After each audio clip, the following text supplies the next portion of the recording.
Merci beaucoup, monsieur le journaliste. Je dois d'abord vous informer que les artistes musiciens du Lualaba et plus particulièrement de Kolwezi ne sont pas à leur première plainte. Ils se plaignent tous les jours et chaque fois, malgré les explications que nous fournissons. Ça n'apporte pratiquement rien. Au Lualaba, ce que je dois d'abord affirmer et confirmer devant votre micro et devant votre petit écran, c'est que nous avons de talent. Nous avons des jeunes gens qui savent bien jouer à la musique, qui ont de belles voix et qui peuvent aller plus loin.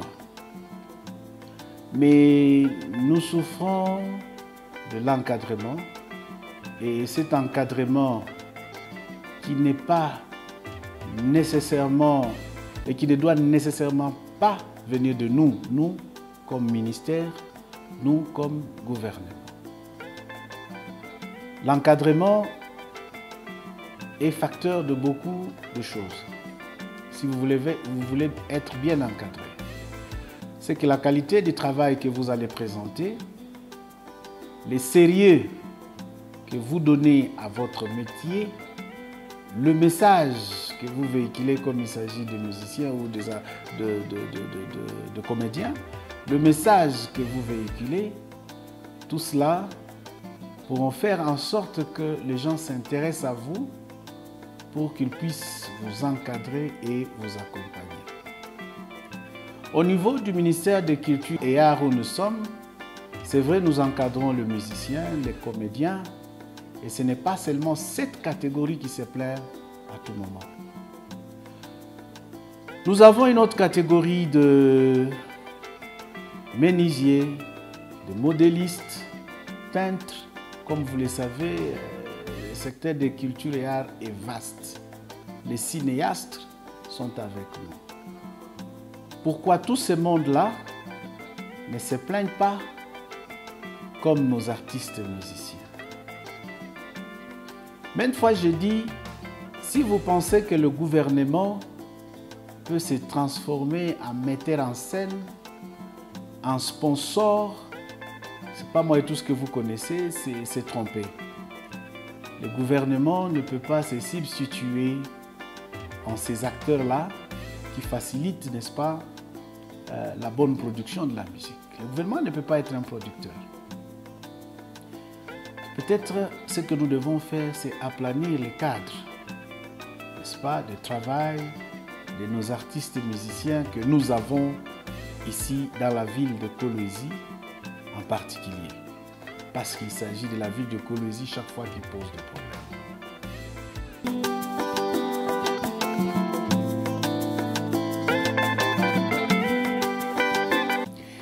Et comme ministre ici, je dois signaler qu'il s'agit de la ville de Kolwezi et le gouvernement est bien organisé. Nous avons des instances. Au niveau des communes, vous allez trouver les services de culture et arts. Au niveau de la commune, il y a les services aussi de culture et arts. Je crois qu'avant de monter ici, nous devons respecter les échelons. Vous allez voir que nos artistes n'arrivent pas à respecter les échelons. Parce qu'il s'agit du gouvernement qui doit aider les musiciens, qui veut accompagner les musiciens. Mais de quelle manière nous devons le faire? Nous devons le faire en fonction de la loi, en fonction des textes qui existent. Moi, je ne peux rien inventer pour prendre l'argent de l'État, mettre à la disposition des musiciens sans que je ne sois couvert par la loi. C'est la loi qui nous autorise à faire ceci ou cela, parce que c'est la gestion de la chose publique.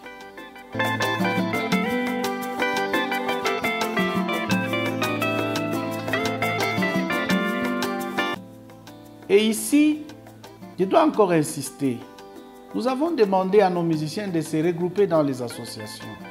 Il est plus facile d'intervenir dans une association, quand vous venez avec votre projet, qui est de donner individuellement l'argent aux musiciens. Ils sont nombreux, je vous confirme. Sont-ils organisés? Eux-mêmes d'abord. S'ils sont organisés, nous devons avoir ces regroupements là-bas, ces associations. Peut-être c'est avec ces associations-là que nous pouvons traiter pour arriver à trouver leurs solutions.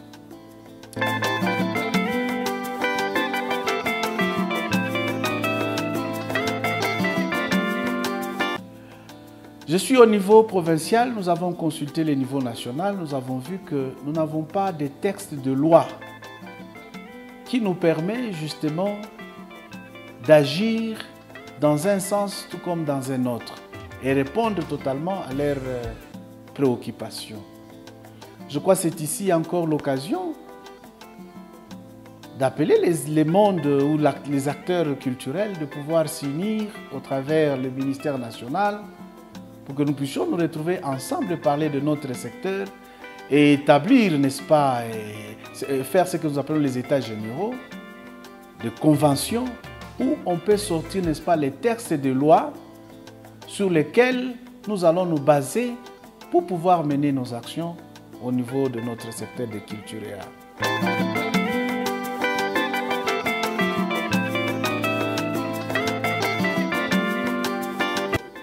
Les musiciens qui se plaignent à tout moment, sont-ils affiliés où? Ça, c'est une question. Est-ce qu'ils sont affiliés dans un service de l'État? Je vous ai parlé des services de culture et art. Ont-ils des cartes? Ou ils œuvrent comme ça et ils pensent que l'État peut coopérer avec eux de cette manière-là? Non. Nous devons respecter la loi et nous devons marcher conformément à ce qui doit être fait. Je disais que nous encadrons beaucoup de gens. Ici, à Kolwezi, au Lualaba, il y a les cinéastes que nous assistons quand ils amènent leurs projets. Il y a les gens qui font le théâtre. Pour votre information, ils viennent de Kisangani il n'y a pas de semaines. Nous les avons accompagnés dans la mesure du possible parce qu'ils sont organisés dans une association qu'on appelle FENAT. Les cinéastes aussi, ils sont plutôt dans une association. Ils ont introduit leur projet, nous avons étudié et nous les avons aidés et ils sont partis, ils sont revenus. Mais nos amis comédiens et musiciens, ils ont un petit problème d'organisation d'abord à leur niveau. Ils doivent s'organiser. Ils sont nombreux et comme ministre, où le ministère ne peut pas traiter avec les individus comme ça. Avec un individu qui vient, qui veut avoir l'argent du gouvernement, on ne le donne pas comme ça. L'argent du gouvernement ne sort pas comme ça. On peut vous donner l'argent et vous allez faire de cet argent ce que vous voulez, ce qui n'est pas normal. Sinon, n'importe qui, un citoyen lambda, du jour au lendemain, il vient, il se présente comme musicien, on lui donne l'argent, l'autre viendra et tout et tout. Nous devons savoir et suivre l'argent de l'État. Quand l'argent sort, ça va où et ça fait quoi? Et comment allons-nous suivre cet argent que nos amis veulent qu'on mette à leur disposition? Comment allons-nous suivre cela? C'est une difficulté que nous avons. Nous devons commencer d'abord par organiser les secteurs au niveau national, n'est-ce pas? Et au niveau provincial, qu'on ait des textes de loi qui nous permettent d'agir.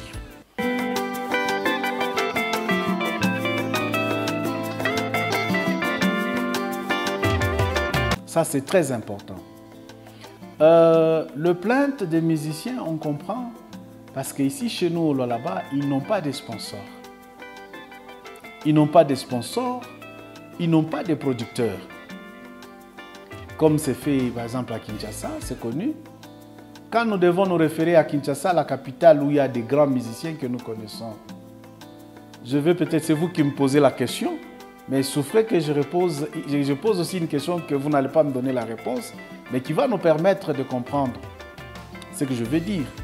Nous sommes à Kinshasa, je ne sais pas au niveau national, les grands artistes musiciens que nous connaissons, si ils ont été financés par le gouvernement pour qu'ils émergent. Je crois qu'ils cherchent des relations privées, personnelles avec des entreprises, avec des personnalités, des producteurs. Et ce sont ces gens-là qui le permettent d'évoluer. Je n'ai jamais entendu à Kinshasa les musiciens faire la grève parce qu'ils n'ont pas eu l'accompagnement du gouvernement central via le ministère de Culture et Arts. Si cela ne se fait pas au niveau national, et pourquoi ça doit se faire ici chez nous? Je crois que nos musiciens, nos artistes ici au Lualaba doivent fournir des efforts pour chercher des vrais producteurs, des sponsors pour les accompagner dans ce qu'ils font. Les talents, je répète, nous en avons. Ils sont super, mais ils doivent encore pousser plus loin.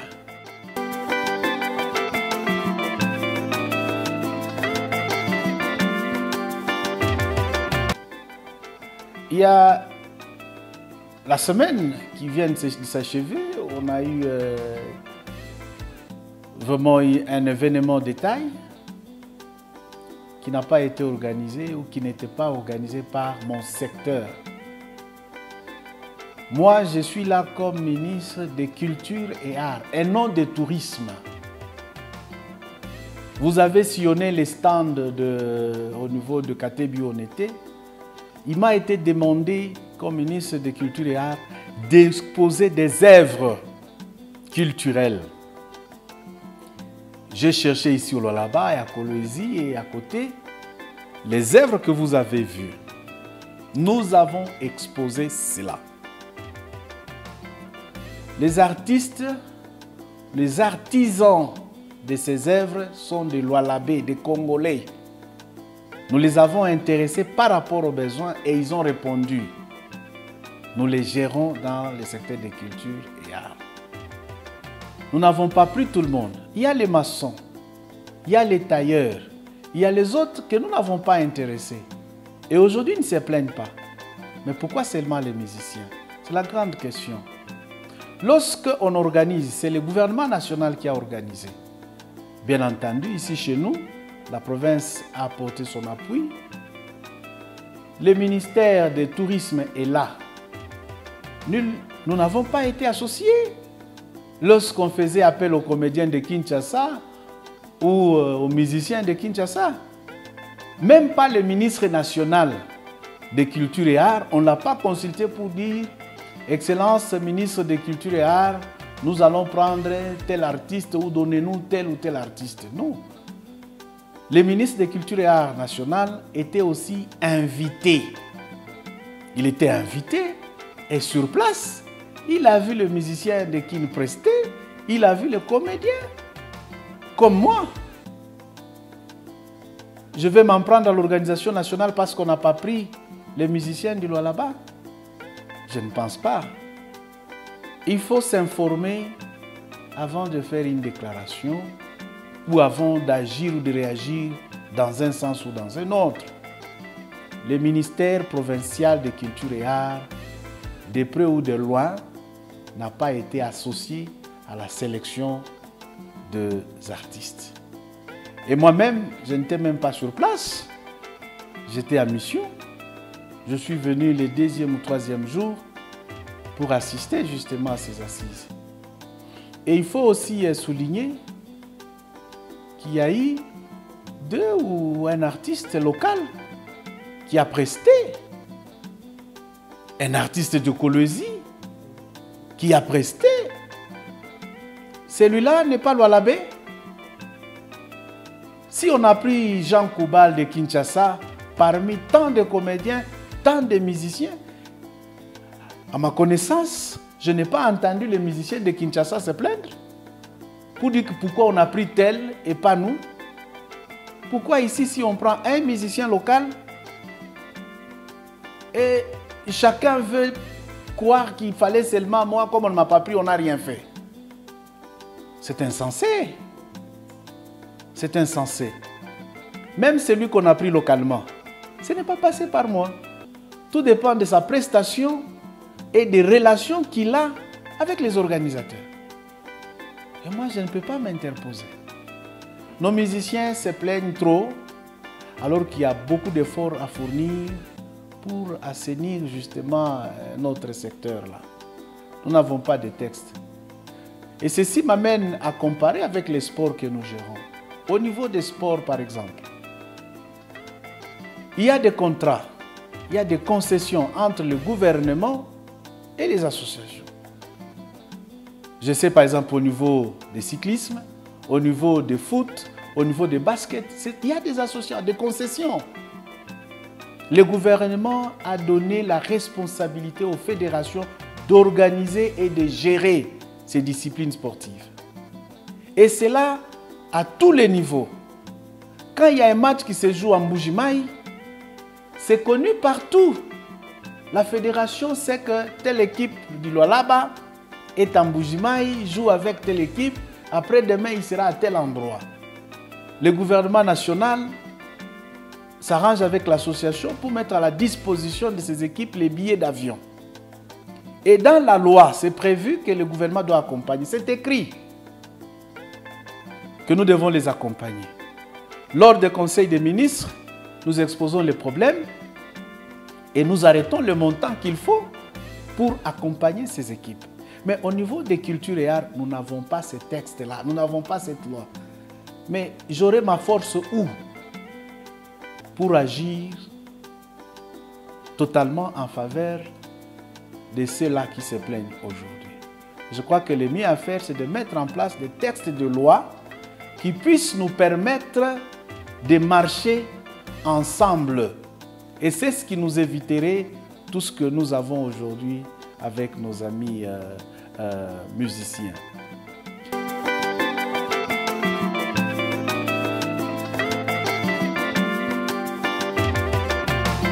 Au niveau de sport, vous m'avez posé la question de savoir l'équipe publicité ou l'équipe révélatrice de l'année. L'équipe révélatrice de l'année, c'est l'équipe du Lualaba. C'est l'équipe qu'on appelle Blessing. C'est l'équipe qui est gérée par, il est honorable et en même temps ministre, Excellence Chizaïnga Jean-Marie. Il était aussi lui-même nommé et publicité comme meilleur encadreur. Meilleur encadreur. Chizaïnga n'est pas le moindre dans le secteur de sport. Depuis le temps, il était connu et il est connu. Donc voilà, c'est Blessing, c'est l'équipe du Lualaba. C'est l'équipe qui a fait ses preuves. Une équipe qui a défié les grandes équipes à sa première participation, à ces championnats. Donc, et cela me rend fier. Mon souhait, c'est de voir les quatre équipes que nous avons en division 2, de pouvoir monter. Et les deux en première division, Blessing et Simba, de pouvoir aussi monter. Là-bas aussi, je vous informerai que mes équipes souffrent. Nous n'avons pas de sponsors et nous les cherchons. Au travers votre micro, au travers votre camp, je lance encore un appel aux gens de bonne volonté qui pourront venir nous aider pour encadrer ces jeunes au niveau des équipes. Ça pourra nous permettre d'aller plus loin. Les équipes sont là. Il y a de ces équipes qui manquent même de président. Une équipe engagée en deuxième division, en première division sans président. Ce n'est pas le cas à Kinshasa, où les gens cherchent, n'est-ce pas, à encadrer les sportifs. C'est le contraire chez nous ici au Lualaba. C'est vraiment un appel pour moi, aux hommes de bonne volonté. Il y a de la place pour pouvoir encadrer la jeunesse ici. Non seulement au niveau du sport, je viens de vous le dire, au niveau aussi des artistes comédiens, au niveau de musiciens. Et les musiciens, je vais leur demander de pouvoir s'organiser. Nous avons le chrétien. Ils sont réunis dans leur association. Nous avons le folklorique. Ils sont aussi réunis. D'ailleurs, le folklorique était là. Le folklorique était là. Ces folkloriques-là, je dois avouer, on a demandé à Mondircap de les appeler. Séance tenant entendu, on a besoin de folklorique. On a demandé au directeur de cabinet si on pouvait trouver. Il fallait chercher, comme on a les numéros des associations socio-culturelles, comme nous les gérons aussi. Ils ne se sont pas plaints, hein? Les socio-culturels, nous les gérons. On a appelé et les folkloriques étaient là. Mes chers frères, qu'est-ce que vous voulez encore? La musique, c'est dans la diversité. Si dans cette diversité, on choisit une catégorie, acceptez que la province était représentée. Ne nous jetons pas de pierres pour rien. Je suis là, ministre de Culture et Arts, parce que les musiciens sont là. Parce que les folkloriques et les autres sont là. S'ils ne sont pas là, si tout ce monde ne sont pas là, je crois que le ministère de Culture et Arts ne peut pas avoir la raison d'être. Et donc, comme ministre, je ne peux pas me laisser faire, laisser mourir ce secteur et espérer rester là pour être payé. Non. Donc c'est peut-être à tort qu'on nous accuse, que nous les rejetons, nous les abandonnons.